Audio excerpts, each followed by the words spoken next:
said the government was poorly represented at the meeting. The meeting did not take place because federal government officials refused to send the appropriate representation. The meeting was supposed to be a meeting of the Presidential Steering Committee and 3 other sub-committees. The Presidential Steering Committee is made up of nearly 15 persons. Then the sub-committee, each of them is made up of nothing less than 10 persons. But when we arrive with our own complement, government could only send 4 persons.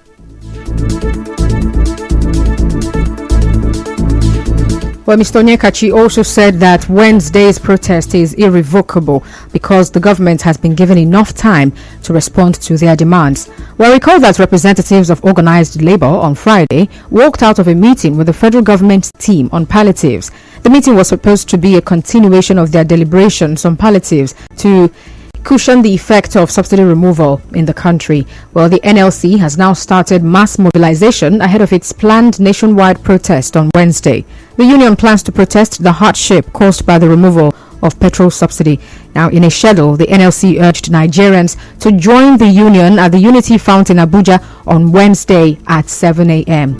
Similarly, the chairman of the Joint Health Sector Union, Johesu, at the University of Port Harcourt, Gloria Bapakoye, says the union will join the nationwide protest declared by the NLC on Wednesday because they are an affiliate body of the union. Well, she made this known in an interview.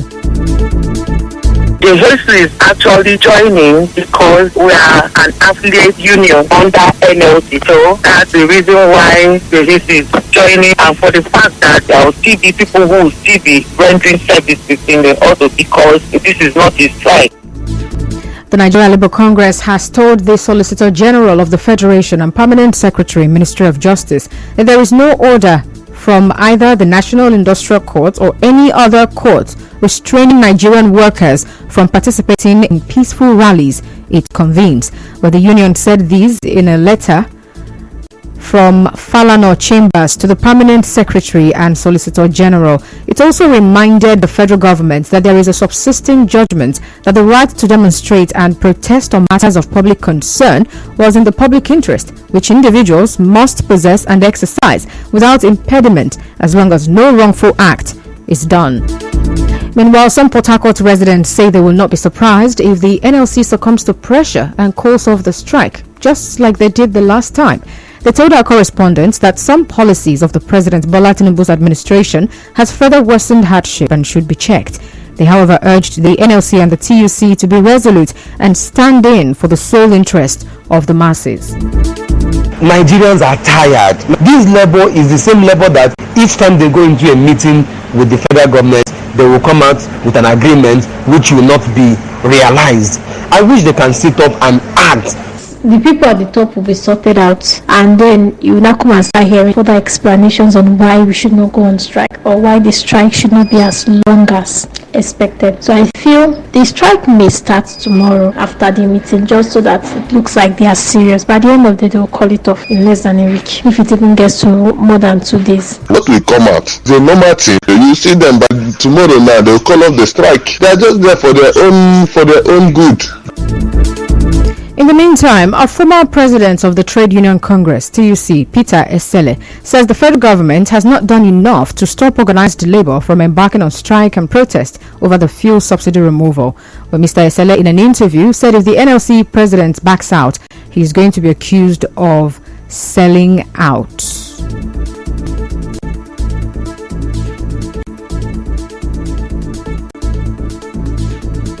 Nigeria Labour Congress have every right to protest. But if you talk in terms of timing, my worry would be they may likely lose it on the streets. That's one, because there's so much pressure.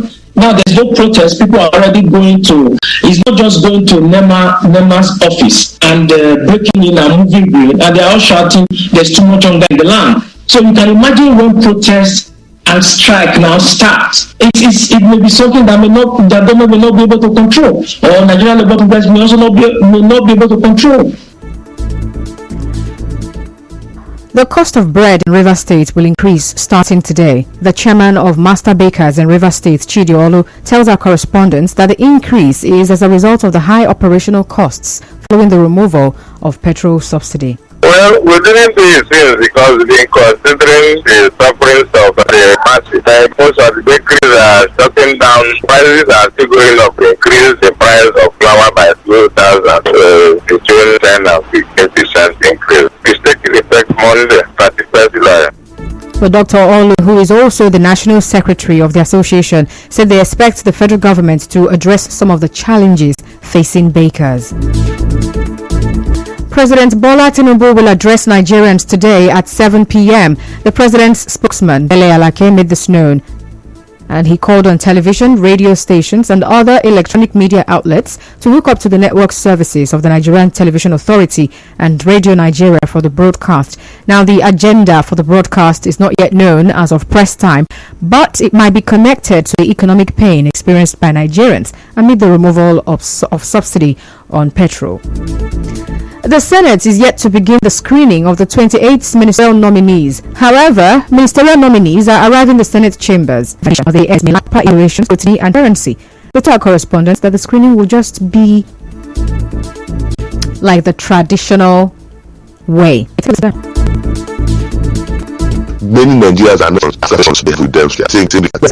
Selling a settlement of political partners. I don't expect anything. When Senate President Akpabio was said, he will meet me today. We are used of system. We are not surprised by anything that is happening. The nomination list is more like a compensation list. Who supported a person who emerged as the president? It is not based on their expertise or their capability in managing the public affairs.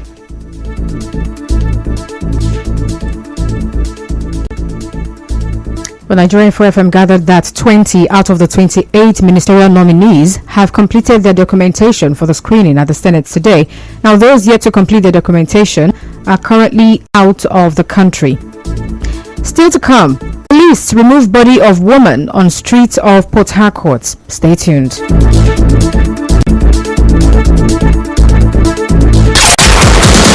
on track with Nigeria Info.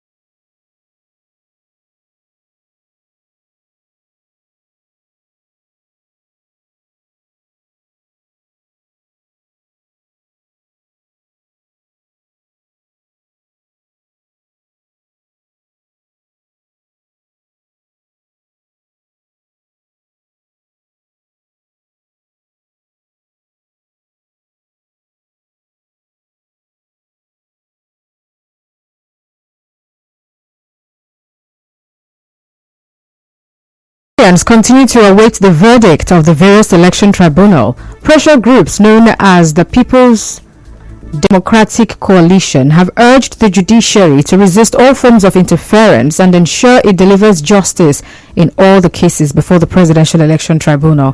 The national coordinator of the group, Lelono Wibubasa, in an interview with newsmen, asked the judiciary to reject all forms of intimidation.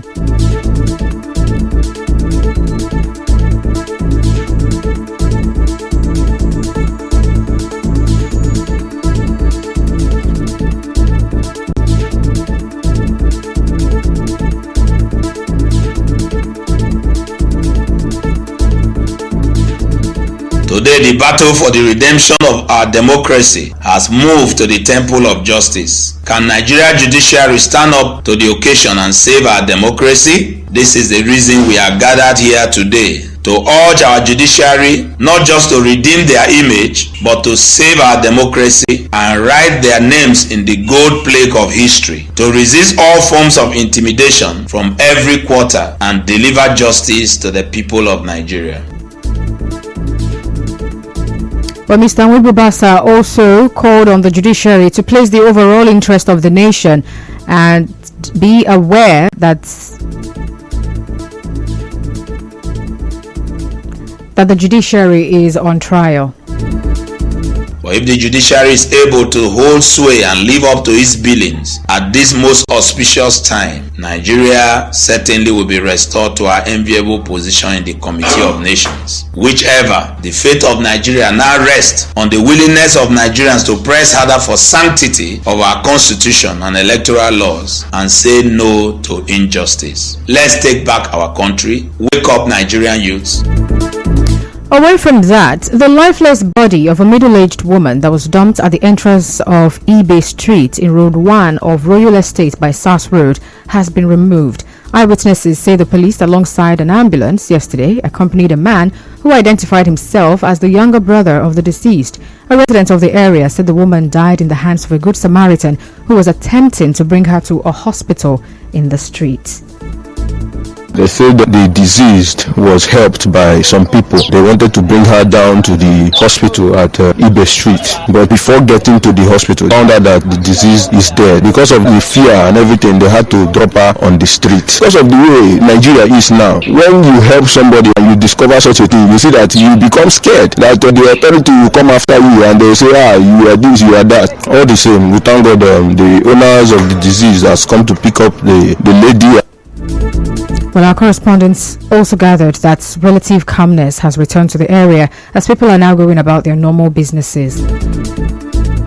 And in business, President Bola Tinubu has appointed a special investigator to probe the Central Bank of Nigeria. The president named Jim Osayande Obaze, the chief executive officer of the Financial Reporting Council of Nigeria, FRCN, as the investigator.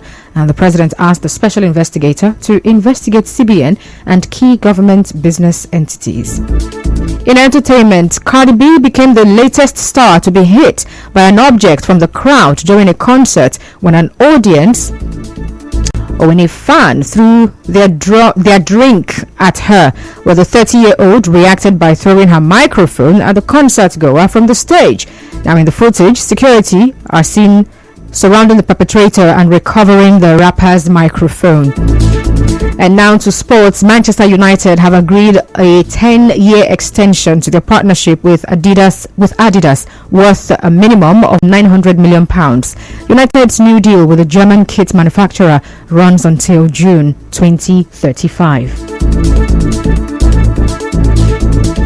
And now we'll bring you news from around the world. At least 6 people have been killed during clashes at a Palestinian refugee camp in Lebanon over the weekend, where clashes at the Ain El Hinwe camp broke out between Palestinian Authority President Mahmoud Abbas Fatah movement and rival Islamist groups. Among the 6 dead was a Fatah commander. The United Nations says the restive camp is the largest in Lebanon, with more than 63,000 registered refugees. Well, that's the news, but before we go, another look at the highlights of the major stories. On the news this afternoon, you heard that the NLC has given reason for Friday's walkout of a meeting with the federal government. Bakers in Rivers State have increased the price of bread today. The Senate is yet to begin the screening of the 28 ministerial nominees. President Bola Tinubu will address Nigerians at 7 p.m. today. And on the foreign scene, 6 persons have been killed at a Palestinian refugee camp in Lebanon. The news was edited by Martha Okerenkem. Mostly cloudy weather in Port Harcourt this afternoon. Peace is the path to the prosperity of a nation. Let peace reign. My name is Constance Mega. Thank you so much for listening. Good afternoon.